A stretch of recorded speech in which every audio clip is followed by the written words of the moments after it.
What's up, hungry people?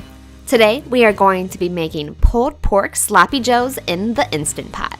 Depending on how much time you have, this recipe can either be made under the pressure cooking setting in just an hour or two, or if you have time to spare, you can use the slow cooker setting and let it go all day. No matter which way you cook it, the end result is always the same. A delicious pulled pork sandwich that is dripping in a sweet and smoky barbecue-inspired sauce.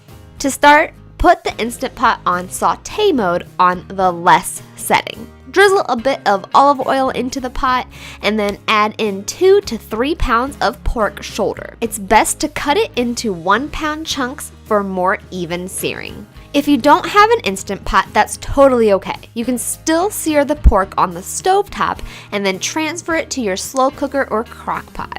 Sear the pork shoulder on all sides until it is starting to turn golden brown. You don't want to cook the pork all the way through.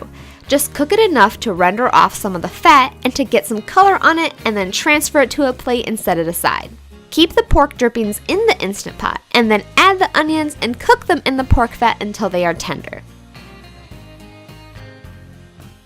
You may notice that the bottom of the Instant Pot is starting to get crusty looking, but that's actually exactly what we want, because the next step is to deglaze the pot with some apple cider vinegar. Let it bubble for a few seconds, and then you should be able to easily scrape off the brown bits from the bottom of the pot. It's definitely recommended, as always, to use a wooden spoon for this so you don't scratch up the bottom of your Instant Pot. Next, add in the ketchup, tomato paste, honey, whole grain mustard, brown sugar, cumin, cayenne pepper, hot paprika, onion powder, garlic powder, and liquid smoke for a blast of umami flavoring. Stir it all together and let it simmer for a few minutes until the sugar has completely dissolved and it has started to thicken. Then add the seared pork shoulder back into the sauce and generously cover the pork shoulder with the sauce. Then add a bit of water to the pot, and if you are doing the slow cooker method, which is the method I use in this video, set the Instant Pot on slow cooker mode for 8 hours. If you are going to pressure cook the pork shoulder, set the Instant Pot to pressure cook on normal mode for 1 hour and then let it depressurize naturally. When the pork is done, remove it from the Instant Pot and place it into a large bowl. Cancel the warm mode and then set the Instant Pot back onto saute mode on the more setting. Simmer the sauce in the Instant Pot until it becomes thick, almost like barbecue sauce, for about 15 to 20 more minutes.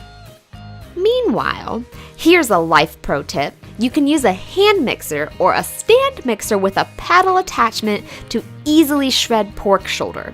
You can also use this method on chicken to get the perfect shredded consistency. If there are any bits of the pork that get missed by the hand mixer, finish the job off with 2 forks. You can shred all of it with forks if you don't have a mixer, but it just takes so much longer. Ever since I found out the hand mixer trick, I've never looked back. Once the sauce has thickened up, pour it into the bowl with the shredded pork. Stir it all together and then serve it up hot with fresh Kaiser or brioche buns. For the perfect cookout, serve it alongside corn on the cob, coleslaw, and a fresh dill pickle or 2. It's not a sloppy joe if it doesn't get all over your face and hands when you eat it. The sloppier, the better. What's your favorite Instant Pot recipe? Let me know down in the comments below. Don't forget to hit that like button if you're hungry, and hit the dinner bell to be notified of my new recipes every week. You can also find me on Facebook and IGTV for sneak peeks behind the scenes and upcoming teasers for videos and more. And as always, you can find this recipe and many more on thestarvingchefblog.com. I hope you all enjoyed, and I'll talk to you soon.